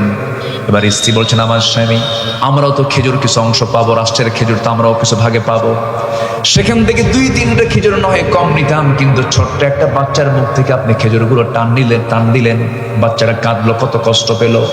ওমর ফারুক বলছেন, আমার স্ত্রী, আল্লাহর কসম করে বলি, আমি সন্তানদেরকে দারুণ ভালোবাসি, সন্তানদেরকে মহব্বত করি, কিন্তু আমার স্ত্রী, আমার সন্তান যে 2-3টা খেজুর হাতের মধ্যে নিয়েছিল, আমার ভাগে সেই 2-3টা খেজুরে যে আমার ভাগে আসবে তার গ্যারান্টি কি? অতএব এই গ্যারান্টি যেহেতু নাই, ভাগের আগে কোনো সম্পদ আমার সন্তান ভোগ করতে পারে না। একটু আস্তে কন সুবহানাল্লাহ, একটু জোরে বলে সুবহানাল্লাহ। আমানতদারিতা মনে থাকবে সবার, জোরে বলি ইনশাআল্লাহ। আমরা নতুন একটা বাংলাদেশ গড়তে চাই। শাসক যদি ভালো হয় জনগণ ভালো হয়, শাসক যদি বদমাইশ হয় জনগণ ভালো হতে পারে না। এই জন্য শাসক নির্বাচনে যে শাসকের ভিতরে আমানতদারিতার গন্ধ পাওয়া যাবে, আমরা তাদেরকেই সামাজিক নেতৃত্বে, রাষ্ট্র নেতৃত্বে আমরা আনতে চাই। জোরে বলি ইনশাআল্লাহ। আল্লাহ কবুল করুন, জোরে বলি আমিন। 15টা চারিত্রিক গুণ আমি বলতে চেয়েছি, মাত্র হলো কয়টা বলেন তো? 2টা। আরো আছে কয়টা? নুরু। ওয়াজ কি শেষ না শুরু? আজকে শেষ না শুরু? ভয় পাচ্ছেন মনে হয়, হ্যাঁ? বসেন। আজকে আবহাওয়ার যদি অনুকূল পরিবেশটা থাকতো, আজকে হয়তো বা এই মাঠে জায়গা হতো না। বহু মানুষ রাস্তা থেকে ফেরত চলে গেছে, আসতে পারে নাই। আপনারা যে কজন আছেন, এই যে কম না, নারী পুরুষ মিলে তাও কিন্তু কম না, মাঠ তো ভরাই আছে। আমরা শেষ পর্যন্ত থেকে মাহফিলকে সফল করব, জোরে বলি ইনশাআল্লাহ। সম্মানিত ভাইয়ের, আসুন 3 নম্বর গুণ আমরা অর্জন করি, যেটা আমার জান্নাতের জন্য কারণ হয়ে যাবে। নাম্বার 3 হচ্ছে ধৈর্যশীলতা, সবর। ধৈর্য যার আছে সফলতা তার নিশ্চিত, ধৈর্য যার নাই ধ্বংস তার নিশ্চিত। গত কয়েকদিন আগে এক মহিলা ফোন দিছে আমারে, ফোন দিয়ে বলে, হুজুর আমার স্বামী সকালেও তালাক দেয়, বিকেলেও তালাক দেয়, আমি কি আসি না? কি কথা কি বুঝতেছেন আপনারা? আমার প্রশ্ন করছে যে হুজুর আমার স্বামী সকালেও তালাক দেয়, বিকেলেও তালাক দেয়, এত রাগ হুজুর, আমি কি আসি না? নাই কন্ত আছে, সে কি আছে? কিন্তু এরপর আমার প্রশ্ন করছে, হুজুর আমি কি আসি না? নাই। কিছু পুরুষ আছে মুখে শুধু তালাক শব্দ নিয়ে আসে, আছে না? নেই বলেন তো? আছে। এদেরকে না ওই যে বাঁশের কিছু ডাল, এটাকে এলাকায় কি বলে? কনসি। কনসি। কনসিগুলো কয়েকটা এক জায়গায় করে এই ধৈর্যহীন যে পুরুষগুলো তালাক তালাক করে, পিটাইয়া লাল করে দেওয়া। এই কথা বলার দরকার আছে না? কি ঠিক আছে কিনা? পিটাইয়া লাল করা দরকার। তালাক টালাক দিয়া বলে, হুজুর রাগ উঠছিল, কি করব? 100 তালাক দিচ্ছে, সাথে শাশুড়ি শুনতে তালাক দিয়ে দিচ্ছে। হুজুর 2টা বাচ্চা আমার ভুল হয়ে গেছে, দেখুন তো ফেরত নিয়ে আসার কোনো সুযোগ আছে নাকি? বলেন তো, এদের জন্য লাঠির বাড়ির দরকার আছে না? পিঠর দরকার আছে না? কিছু বেকুবগুলো। আপনি আইনের ভাষামুখী নিয়ে আসবেন কেন? যত কথা আছে আপনি বলেন, আপনি ওই লাইনে যান কেন? ধ্বংসের লাইনে যান কেন? আপনি ওই কথাটা কেন নিয়ে আসেন মুখে? এটা তো আপনার জন্য আল্লাহ পাক আইন করে দিয়েছে। কখনো আমার বক্তৃতা যারা শুনছেন, এই কথাটার গুরুত্ব কিন্তু অনেক। অসংখ্য পরিবার আজকে জেনার পরিবার হয়ে গেছে, ঠিক কিনা? স্বামী স্ত্রীর পরিবার, কিন্তু মানুষ জানে স্বামী স্ত্রী, কিন্তু হয়ে গেছে কি? জেনা। তালাক দিয়ে দিচ্ছে সকাল বিকাল। আমি প্রযুক্তির মধ্য দিয়ে আমি গোটা বিশ্বের মুসলমানকে জানান দিতে চাচ্ছি, আপনার পরিবারে গন্ডগোল লাগবে, লাগুক, এখানে ধৈর্যের দরকার আছে না নাই? আসতে বলবেন না, আছে না নাই? বিয়া নামে কোনো সূরা নাই, কিন্তু তালাক নামে সূরা আছে না নাই? তালাক নামে সূরা আছে। তালাকটা একটা গুরুত্বপূর্ণ একটা বিষয়। এই তালাকের এই বিধানকে আল্লাহ পাক যেভাবে প্রয়োগ করতে বলেছেন সেইভাবে প্রয়োগ করুন। আপনার মুখেও তুলে নিয়ে আপনার জীবনকে আপনি হুমকির মুখে কেন দিবেন? আপনি কেন জেনাকারের কাতারে আপনি চলে যাবেন? এই জন্য পর্যাপ্ত ধৈর্যের দরকার আছে না নাই? ধৈর্য ধরতে হবে, ধৈর্যের পরিচয় দিতে হবে। পৃথিবীতে যারাই কিছু অর্জন করেছেন, তারা ধৈর্যের পরিচয় দিয়ে তারা কিছু অর্জন করতে পেরেছেন। আপনি ব্যবসা করবেন, রাগ দরকার না ধৈর্য দরকার? কাপড়ের দোকান দিয়েছেন, 7-8টা কাপড় দেখানোর পরেও তার কাপড় পছন্দ হয় না, চলে যাচ্ছে। যদি বলেন এই দিকে আয়, বাইন্দে থবো, এত দেখলি কেন? বলুন কাস্টমার কি থাকবে? থাকবে না। আপনি 7টা কেন, আরো 7টা দেখাবেন, কাস্টমার কিনবে না। কিন্তু আপনাকে মিষ্টি মুখে, যদিও ভিতরে আপনার মধ্যে রাগে জ্বলে যাচ্ছেন, এরপরে সালাম কালাম দিয়ে বলবেন আবার আসেন আমার দোকানে, আপনাকে আবার দাওয়াত দেবো। বলেন তো ওই দোকানদার কি বিফল হবে না সফল হবে? সফল হবে। আর যদি কই বাইন্দে পিটবো, তুই নিয়ে এটা আসলে, এরকম কিছু লোক কিন্তু আছে। তো তো ধৈর্যের পরিচয় দেব আমরা জীবনের এক জায়গায় না সব জায়গায়, এক জায়গায় না সব জায়গায়, সব জায়গায়। আমার নবীজি দাওয়াত দিয়েছেন একবার না বারবার, একবার না বারবার। আবু জেহেলকেও দাওয়াত দিয়েছেন আমার নবীজি একবার না হাজারবার, হাজার। সব জায়গায় ধৈর্যের দরকার আছে। আমার নবীজি দাওয়াতি কাজ করতে গিয়ে মার খেয়েছেন, নির্যাতনের শিকার হয়েছেন, মারমুখী হয়েছে কাফের মুশরিকরা। আমার নবীজি সবগুলোকে ধৈর্য দিয়ে ফেস করেছেন, এগুলো মোকাবেলা করেছেন। আমরা ধৈর্যশীলদের কাতার অন্তর্ভুক্ত হব, জোরে বলি ইনশাআল্লাহ। আল্লাহ রাব্বুল আলামিন সুন্দর করে বলছেন, ইয়া আইয়ুহাল্লাযীনা আমানুস্তাঈনু বিস-সাবরি ওয়াস-সালাহ ইন্নাল্লাহা মা'আস সাবিরিন। জোরে বলুন আল্লাহু আকবার। তোমরা আমার কাছে ধৈর্যের সাথে সালাতের মাধ্যমে আমার কাছে সাহায্য চাও, আমি আল্লাহ ধৈর্যশীলদের সাথে আছি। আমার বন্ধু ইউনূস আলাইহিস সালাম কিসের পেটে ছিলেন? মানে কিসের পেটে? বলেন কিসের পেটে? ধৈর্যের পিরামিড হয়ে শুধু জিকির করেছেন, লা ইলাহা ইল্লা আনতা সুবহানাকা ইন্নী কুনতু মিনাল যালিমিন। আরেকজন নবী 18 বছর কুষ্ঠরোগে, চামড়ার প্রবলেম, স্কিন প্রবলেমে কুষ্ঠ রোগাক্রান্ত ছিলেন। কোন নবী বলুন তো, বলুন? হ্যাঁ, আইয়ুব আলাইহিস সালাতু ওয়াস সালাম। সবার তো ওয়াজ মুখস্থ আছে মাশাআল্লাহ। একটু মনে করে দিচ্ছি, আইয়ুব আলাইহিস সালাতু ওয়াস সালাম একটা বারের জন্য কি রাগ করেছেন নাকি? রাগ করেন নাই। বউ চলে গেছে, সব চলে গেছে, কেউ তার পাশে ছিল না, দুর্গন্ধ চতুর্দিকে ছড়িয়ে পড়ছে। কিন্তু যেদিন দেখতে পেলেন ওই পোকাগুলো তার জিহ্বা পর্যন্ত স্পর্শ করছে, আল্লাহকে বলছেন, আল্লাহ শোনো, আমার গোটা শরীর পচে গেছে, দুর্গন্ধ ছড়াচ্ছে চতুর্দিকে, আমার কোনো দুঃখ নাই, কষ্ট নাই, তুমি আমাকে বিপদে ফেলে দিয়েছো। ওয়াইদা মারিতু ফাহুয়া ইয়াশফিন, কিন্তু দয়া করে তুমি আমার জিহ্বায় কোনো রোগ দিও না, কারণ এই জিহ্বা দিয়ে আমি যদি আক্রান্ত হয়ে যাই, এই জিহ্বা দিয়ে তোমার নামের জিকির করবো কেমনে? আল্লাহ, আমার জিহ্বা তুমি আল্লাহ ঠিক রাখো। আল্লাহ বলছেন, আইয়ুব রে, তোর প্রতি যে পরীক্ষাগুলো করেছিলাম, পরীক্ষায় তুই পাস করেছিস। জোরে বলেন সুবহানাল্লাহ। আল্লাহ রাব্বুল আলামিন শিফা দিয়ে দিলেন, হারানোর সব কিছু তাকে আবার ফেরত দিয়ে দিলেন। মাঝখান দিয়ে পরীক্ষা হয়ে গেল। ঈমান যার যত বেশি হবে তার পরীক্ষা কম হবে না, বেশি হবে। আশাদ্দুন নাসি বালাউল আম্বিয়া সুম্মাল আমসাল ফাল আমসাল।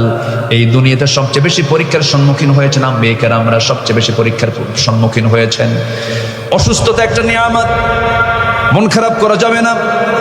সম্পদ ছিল, সম্পদ চলে গেছে, আল্লাহ পাক পরীক্ষার মধ্যে ফেলে দিয়েছেন। টেনশন করা যাবে না, হতাশ হওয়া যাবে না। শুধু একটা বিষয় মাথায় রাখবেন, জীবনের সকল জায়গায় সব সময়ের জন্য একটা বিষয় মাথায় রাখবেন, সব ছাড়বো কিন্তু আমি আমার আল্লাহকে ছাড়বো না। কাকে ছাড়বো না? আল্লাহকে ছাড়বো না। সম্পদ চলে গেলে সম্পদ আসতে পারে, দুনিয়ার কোনো কিছু হেরে গেলে সেটা ফেরত আসতে পারে, কিন্তু কোনো বান্দা যদি আল্লাহকে হারিয়ে ফেলে তার বিপদ কি? নিরাপদ না বিপদ? নিরাপদ না বিপদ? সব শেষ হয়ে যাবে। আমাকে চালান কে? আসতে করেন, আমাকে চালান কে? আমার মাথা থেকে পা পর্যন্ত প্রত্যেকটা অঙ্গ প্রত্যঙ্গগুলো চালান কে? বলেন আল্লাহ তাআলা চালান। আমার চোখ দিয়েছেন কে? আমার কান দিয়েছেন কে?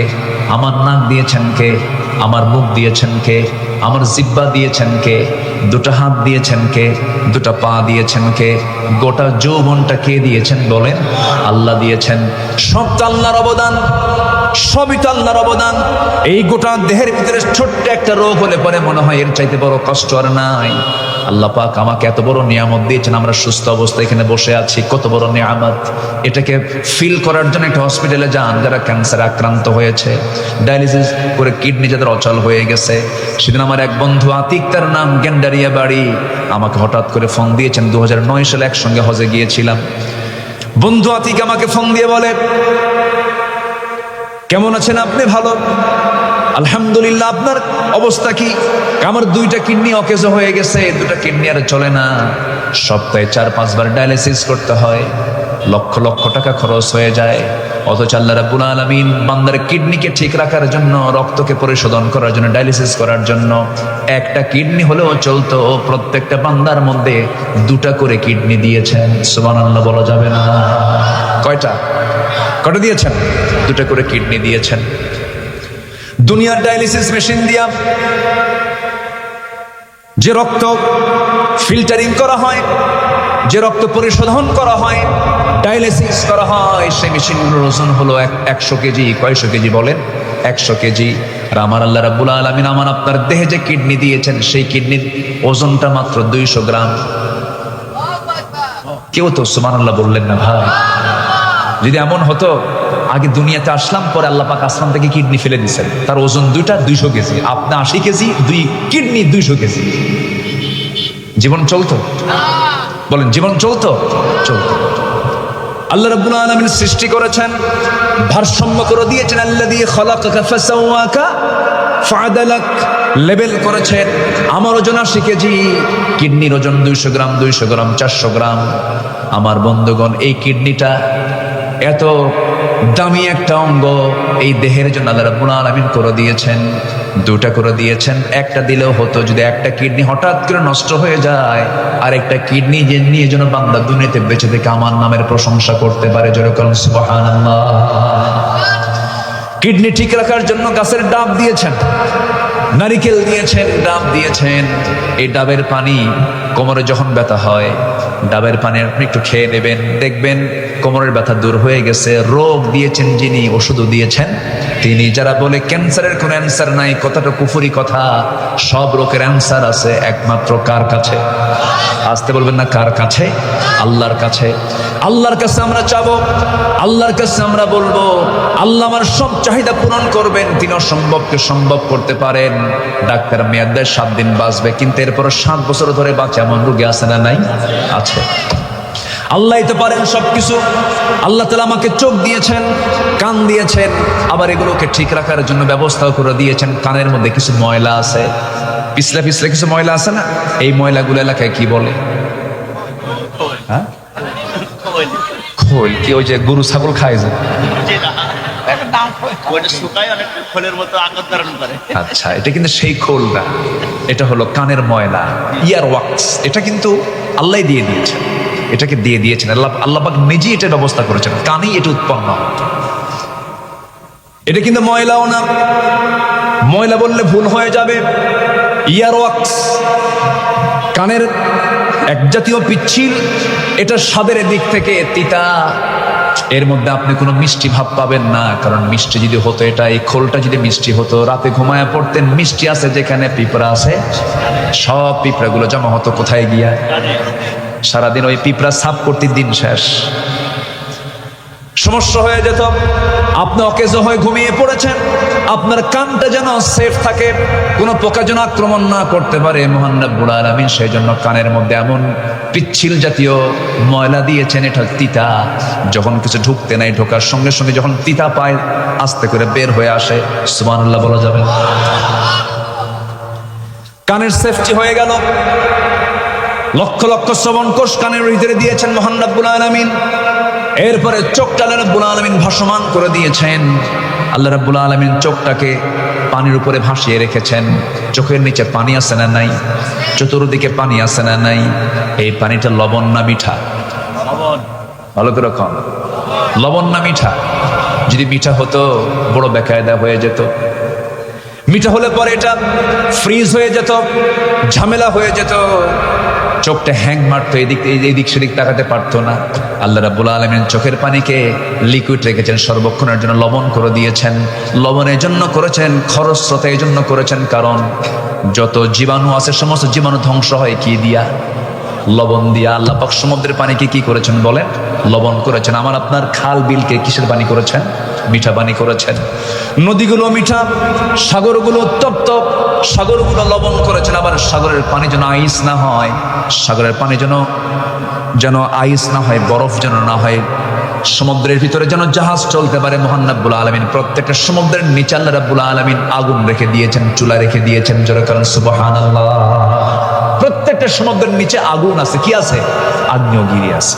আল্লাহ পাক ওটা রেখে দিয়ে সমুদ্রের পানিকে চুলার মতো করে গরম রেখে দিয়েছেন, যেন প্রত্যেকটা জাহাজ যেন গোটা পৃথিবীর মালামাল যেন ট্রান্সফার করতে পারে। লবণ কেন করলেন? ওই মংলা পোর্টের পানিগুলো লবণ কেন করলেন? বঙ্গোপসাগরের ওই চট্টগ্রামের পোর্টের পানিগুলো লবণ কেন করলেন? এই জন্য লবণ করেছেন, সব নদী নালা খাল বিলের ময়লা আবর্জনাগুলো সব গিয়ে জমা হবে সমুদ্রে, পচা দুর্গন্ধ হবে। লবণটা এমন একটা জিনিস, সমস্ত দুর্গন্ধগুলো দূর করে দূষণ মুক্ত রেখে দেয় পরিবেশকে। যেরকম সুবহানাল্লাহ। তাহলে কানের যে ময়লা, এটাকে মিষ্টি না তিতা? চোখের পানি মিঠা না খরস্রোতা? কি লবণ না মিঠা? লবণ। চোখের পানিকে লবণের জন্য করলেন, বান্দা এই চোখে যেন কোনো ভাইরাস আক্রান্ত না হয়। আল্লাহ রাব্বুল আলামিন মৃত্যু পর্যন্ত চোখের পানিকে লবণের জন্য করে দিয়েছেন, যেন বান্দার চোখে যেন কোনো জীবাণু না প্রবেশ করতে পারে। চোখ নষ্ট হলে পরে সব কাজ বন্ধ হয়ে যাবে। চোখের দাম বলেন তো কোনো অংশে কম না অনেক বেশি? অনেক বেশি। চোখ ছাড়া আপনি সুন্দর মেয়ে দেখবেন কেমন? কি কথা কি বুঝতেছেন? এই যুবকরা, সুন্দর মেয়ে দেখে তো পাগলা হয়ে যাও। চোখ যদি না থাকতো তাহলে তোমার কি হতো? অতএব সুন্দর মেয়ের প্রশংসা আগে, আর চোখ যিনি বানিয়েছেন তার প্রশংসা আগে। কার প্রশংসা? একটা বড় ভাবলা না, মেয়ে দেখে পাগল হয়ে গেলা, অস্থির হয়ে গেলা। যে চোখ দিয়ে তুমি দেখো, এই চোখটা কার দেওয়া? আসতে বলবেন না, কার দেওয়া? আল্লাহর দেওয়া। তুমি মেয়ে দেখে খুশি হও, আনন্দ পাও, সমস্যা নাই, কিন্তু বউ বানায়া দেখো। কি বানায়া দেখো? আসতে কয় কি বানায়া? অন্যের বউ না নিজের বউ? হ্যাঁ, নিজের বউর দিকে তাকা, অন্যের বউর দিকে তাকানো যাবে না।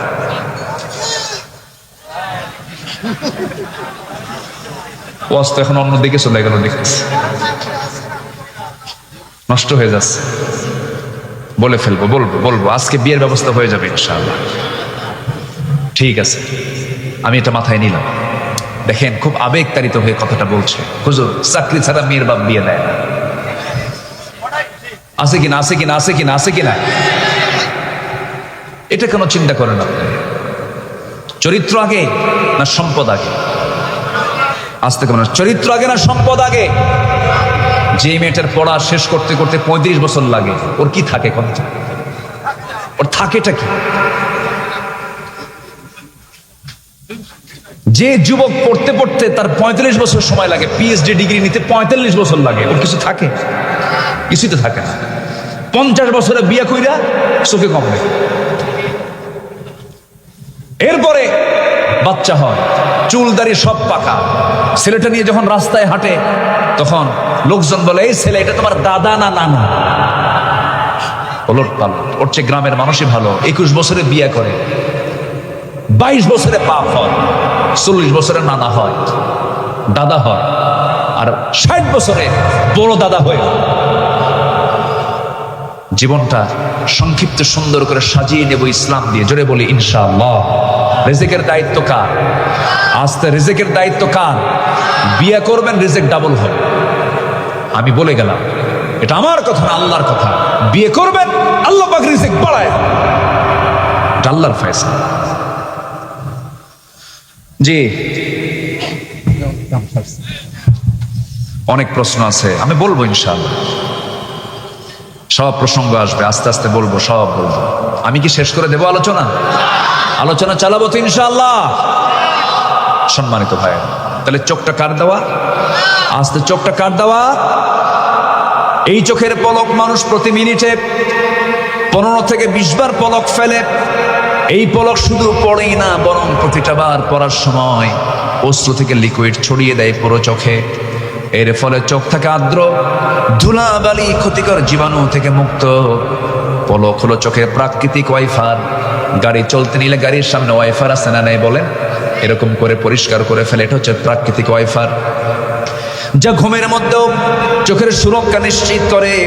প্রতিদিন আমাদের চোখে গড়ে 1 মিলিলিটার অস্ত্র, 1 মিলিলিটার অস্ত্র নির্গত হয়, তৈরি হয়, যা স্বচ্ছ অথচ অত্যন্ত কার্যকর এক তরল। এই অস্ত্রের মধ্যে থাকে লাইসোজাইম নামের এক প্রাকৃতিক অ্যান্টিবায়োটিক, যা চোখকে ব্যাকটেরিয়ার আক্রমণ থেকে আল্লাহ রাব্বুল আলামিন রক্ষা করে দেন। যেরকম সুবহানাল্লাহ। মানুষ কান্দে না? মানুষ কান্দার সময় হৃদয় ভরাক্রান্ত হয় যখন, আল্লাহর ভয়ে যখন আত্মাটা কাঁপতে থাকে, ভালোবাসার কারণে চোখ দিয়ে পানি বের হয়, সেই অস্ত্রগুলো গড়ে গালের উপর দিয়ে পড়ে। এই অস্ত্র আবার চোখের বাইরের অংশে পশ্চিম অক্সিজেন সরবরাহ করে, কারণ কর্নিয়াতে রক্তনালী থাকে না। তাই চোখের জল চোখকে রক্ষা করে, শুকিয়ে যাওয়া ক্ষয় ব্যাকটেরিয়া সংক্রমণ থেকে রক্ষা করে। জোরে বলি সুবহানাল্লাহ। আমার বন্ধুগণ, আমাদের এই দুই চোখে 27,40,00,000 ফটো রিসেপ্টর নামক নিয়োজিত শ্রমিক আল্লাহর হুকুমে কাজ করে যাচ্ছে প্রতিনিয়ত। যখন আলো আপনার চোখে গিয়ে পড়ছে, যখন ফটো রিসেপ্টরের কাছে চলে যাচ্ছে, তখন ফটো রিসেপ্টর সেটাকে প্রসেসিং করে আপনার অপটিক নার্ভে পৌঁছে দিচ্ছে এবং সেখান থেকে ইলেকট্রিক ইম্পালসের মাধ্যমে সেটা আমাদের ব্রেইনে অক্সিপিটাল ল্যাবে চলে যাচ্ছে। ফলে আমরা দেখতে পাচ্ছি, এই যে অপটিক নার্ভের কথা শুনলাম, আমরা শুধুমাত্র এখানেই 60 থেকে 70 লক্ষ তারের মতো ফাইবার রেখেছেন আল্লাহ রাব্বুল আলামিন আমাদের চোখে। যেরকম সুবহানাল্লাহ। কার অবদান? আসতে বলবেন না, কার অবদান?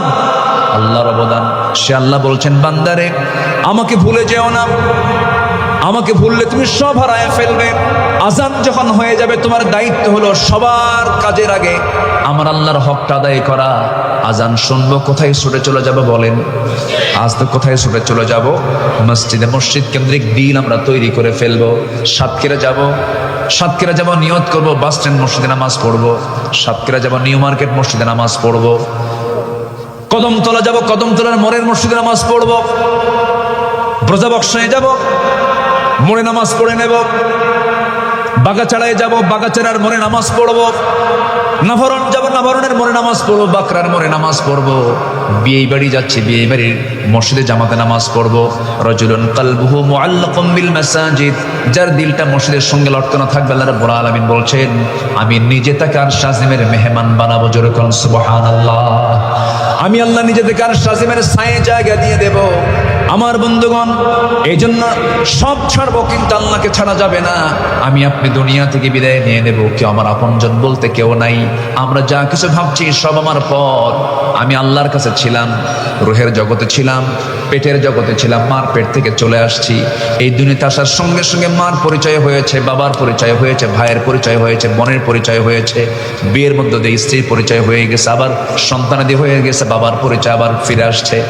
কিন্তু এই যে আমাদের চক্র আমরা দেখি, আমরা এগুলো দেখি, আবেগ প্রকাশ করি, মহব্বত প্রকাশ করি, সন্তানাদির প্রতি আকর্ষণ বেড়ে যায়। ঠিক আছে, ভালো কথা, কিন্তু আপনি আব্দুল্লাহ, আপনি আল্লাহর গোলাম, আজকে আপনি রাত 3টার দিকে মারা গেলেন। বলুন তো, পৃথিবীর বন্ধু নামক কেউ কে আপনার সাথে আছে নাকি? আসতে বলবেন না, আছে নাকি? কেউ আমার সাথে নাই। আমি মূলত একা, আমার পাশে কেউ না, আমার সাথেও কেউ নাই। সেই জন্য আমার বন্ধুগণ, আমরা সব বলবো, কিন্তু আল্লাহকে বলা যাবে না। আল্লাহর হক আমরা আদায় করার চেষ্টা করব। দুঃখে বুকটা ফেটে যায়, আমার দেশে মাত্র 5% নামাজি, বাকি 95% মুসলমান নামাজি পড়ে না। যত দল আমার দেশে আছে, প্রত্যেকটা দলের নেতাগুলো মুসলমান পরিবারের সন্তান। প্রত্যেকটা দলের নেতাগুলো যদি বলতো আমার দলের প্রত্যেকটা কর্মীকে 5 ওয়াক্ত নামাজ পড়তে হবে, কিন্তু কোন দল, মাত্র ইসলামী দল কয়েকটা ছাড়া, এই দেশের কোন দল নামাজের কোনো কর্মসূচি নাই। জনসভার ডাক দেয়, জোহর যায়, আসর যায়, মাগরিব চলে যায়, নেতাও নামাজ পড়ে না, কর্মীও নামাজ পড়ে না। যে নেতৃত্বে নামাজ নাই, যে নেতার মধ্যে দিনদারিতা নাই, যে নেতার মধ্যে ইসলামী নেতৃত্ব নাই, ইসলাম কায়েমের কোন এজেন্ডা নাই, সে নেতৃত্ব, সেই দলের মুখে আমরা থুতু নিক্ষেপ করি। আমরা এমন সম্পর্ক করব যে সম্পর্ক আমাকে জান্নাতের দিকে নিয়ে যাবে। যারা নামাজ পড়বে তার সঙ্গে আমার সম্পর্ক, যে দলে নামাজ আছে সেই দলে আমার সম্পর্ক আছে। জোরে বলি ইনশাআল্লাহ, জোরে বলি ইনশাআল্লাহ। আল্লাহ কবুল করুন, জোরে বলি আমিন। আমার বন্ধুগণ, অনেক কথা রয়ে আছে, সময় তো খুবই অল্প। 15টা চারিত্রিক গুণ নিয়ে কথা বলার কথা ছিল, 3টা কেবল বলেছি। আরো কি বলবো নাকি? বলবো, কোন আপত্তি নাই তো? আচ্ছা, নাম্বার 4 হলো তাওয়াক্কুল। ভরসা করব কার উপরে? আসতে ভরসা করব কার উপরে? ছেলে দেন কে? মেয়ে দেন কে? দেন না কে? দোষ কার? আল্লাহর দোষ না, আমাদের দোষ? আমাদের দোষ? আমাদেরও দোষ না। আমার এক বন্ধু মানে আমার ছোট ভাই, উনি সুন্দর কথা বলেন, অনেক পরিচিতি হয়ে গেছে আলহামদুলিল্লাহ। আব্দুল হাই সাইফুল্লাহ, তো হাফিজাহুল্লাহ, ওনার 4টা মেয়ে। কয়টা মেয়ে? 4টা। হতে হতে 1, 2, 3, 4। আমি বললাম যা হবে কামাই, সব খাবে জামাই। এই এরা কই যায়? বসো, ওস্তাদ কই? বসেন আর কিছুক্ষণ, একটু বসেন আব্বা, আমরা দোয়া করবো আপনাদের সাথে নিয়ে। জি আলহামদুলিল্লাহ, এরা আছে তো বরকত আছে, বলি আলহামদুলিল্লাহ। জি একটু বসেন। নাম্বার 4 হচ্ছে তাওয়াক্কুল। সন্তান আপনাকে কি দিল, ছেলে দিল না মেয়ে দিল না দিল না, এগুলো নিয়ে কি কোনো অভিযোগ করা যাবে? কাউকে গালিগালাজ করা যাবে? বউকে দাম দেয় না জানেন তো, তোর পেট পচা আছে না এরকম? বউকে আন্ডার এস্টিমেট করে, বউকে গালমন্দ করে, ফ্যামিলিতে তাকে মূল্যহীন করা হয়, তোর পেটে আমার কেসমতে নাই। আর বিয়ে আরেকটা করতে হবে, দেখেন বিয়ে করার কারণ বের করে, এটা বেকুব। আমার এক মুসল্লি আমার পেছনে তিনি নামাজ পড়েন, শিক্ষক মানুষ, 7টা মেয়ে। কয়টা মেয়ে? 7টা। 8ম সন্তান তার স্ত্রী গর্ভে আসছে। তো স্ত্রী গর্ভের সন্তান আসার পরে কেউ জানে না সন্তানটা এবার হয়ে গেছে, এবারও মেয়ের সন্তান হয়েছে। গোটাল গোষ্ঠী তার বাড়িতে এসে বলে, চোখ রাঙ্গায় বলে, কাম নাই কাজ নাই খেলে বারবার বাচ্চা নাও, যা হয়েছে হয়েছে, এটার নাম রেখে দাও ইতি, সমাপ্তি, আর না সাইদ। তো হুজুর আমাকে যখন এরকম করে বললো, আমি তো নিজে ব্যক্তিগতভাবে খুশি। আমি আমার সন্তানের নাম রেখে দিলাম আশা, আরো আসুক। তাহলে আল্লাহ শুকরিয়া আদায় করার মতো কিছু বান্দা দুনিয়াতে আছে না নাই? আসতে বলবেন না আছে না নাই? সন্তান যেটাই হোক না কেন, সন্তানকে আমরা আল্লাহওয়ালা বানাবো। জোরে বলি ইনশাআল্লাহ। আমার নবীজির পরিচয় যদি আমরা দিতে যাই, বলুন তো আমার নবীজির ছেলেদের বাপ না মেয়েদের বাপ? বলেন ছেলেদের বাপ না মেয়েদের বাপ? মেয়েদের বাপ। এটা মাথায় রাখবেন, তাহলে আপনি মুখে সান্ত্বনা পাবেন। এবং রহমতটা বরকতটা আল্লাহ পাক পুরুষকে বেশি দিয়েছেন না মেয়েকে বেশি দিয়েছেন? হ্যাঁ, যারা মেয়ের বাপ তারা কিন্তু প্লাসে আছে, যারা ছেলের বাপ তারা কিন্তু মাইনাসে আছে। ঠিক তো ঠিকই কন, কিন্তু মন তো ঠিকই খারাপ করে, বউরে ঠিকই গাল বন্ধ করে। উচিত না এগুলো। আমরা তাওয়াক্কুল করব কার উপরে? আল্লাহর উপরে। আল্লাহ রাব্বুল আলামিন বলেন, ওয়ামান ইয়াতাওয়াক্কাল আলাল্লাহ ফাহুয়া হাসবুহ। যে ব্যক্তি আল্লাহর প্রতি ভরসা করবে, আল্লাহ তার জন্য যথেষ্ট হয়ে যাবেন। আমার বন্ধুগণ, 80 বছর বয়স আল্লাহ পাক সন্তান দান করেছেন। জাকারিয়া আলাইহিস সালাতু ওয়াস সালামকে দিয়েছেন, ইয়াহইয়া আলাইহিস সালাতু ওয়াস সালামকে। ইব্রাহিম আলাইহিস সালাতু ওয়াস সালাম তার কলিজার টুকরা সন্তান পেয়েছেন যৌবনে না বুড়া বয়সে? বুড়া বয়সে। আল্লাহ রাব্বুল আলামিন অসম্ভবকে সম্ভব করতে পারেন। হাল ছাড়বেন না, মন খারাপ করবেন না। বান্দা যখন আল্লাহর কাছে চায়, আল্লাহ পাক খুশি হয়ে যান। আপনি যত বেশি চাবেন, আল্লাহ তত বেশি খুশি হয়ে যাবেন। বান্দা বান্দার কাছে চাবে, বিরক্ত হয়ে যাবে, কিন্তু আল্লাহর কাছে বান্দা চাবে, আল্লাহ খুশি হয়ে যাবেন। যেরকম সুবহানাল্লাহ। নাম্বার 5 হলো ইখলাস। যে কোনো কাজ আমরা একনিষ্ঠভাবে করব, আল্লাহর জন্য করব, আল্লাহকে খুশির জন্য করব। ওয়ামা উমিরু ইল্লা লিয়াবুদুল্লাহ মুখলিসিন